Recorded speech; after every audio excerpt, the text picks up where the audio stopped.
Let's dive into the future perfect tense, a fascinating aspect of English that allows us to express actions that will be completed before a specific point in the future.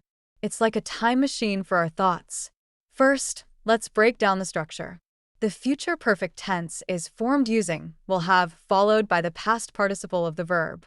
For example, if I say, I will have finished my project by next week, I'm indicating that the completion of my project is expected before a certain time in the future, next week in this case. Now, let's explore affirmative sentences.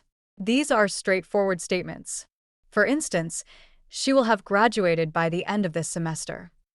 This tells us that her graduation is a future event that will be completed before the semester ends. It's a positive assertion about what will happen.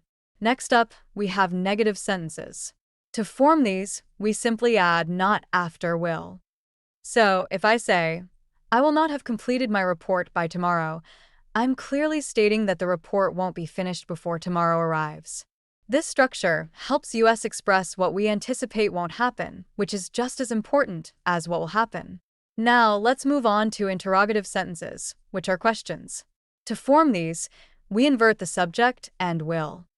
For example, will you have read the book by the time of the discussion? This asks whether the action of reading the book will be completed before the discussion starts. It's a great way to check in on someone's progress or plans. Let's look at some more examples to solidify our understanding. In an affirmative sentence, I might say, they will have traveled to 5 countries by the end of the year. This paints a picture of their future adventures. In a negative form, I could say, he will not have saved enough money by summer. This indicates a shortfall in his financial goals. And for question, I could ask, will we have reached our destination by noon? This shows curiosity about the timing of our journey. The future perfect tense is particularly useful in planning and setting expectations. It allows us to communicate deadlines and aspirations clearly. Whether it's about personal goals, project timelines, or travel plans, this tense helps us articulate what we expect to achieve before a certain future moment. In summary, the future perfect tense is structured with will have plus the past participle. We use it for affirmative sentences to state what will be completed, negative sentences to express what won't be done, and interrogative sentences to ask about future completions.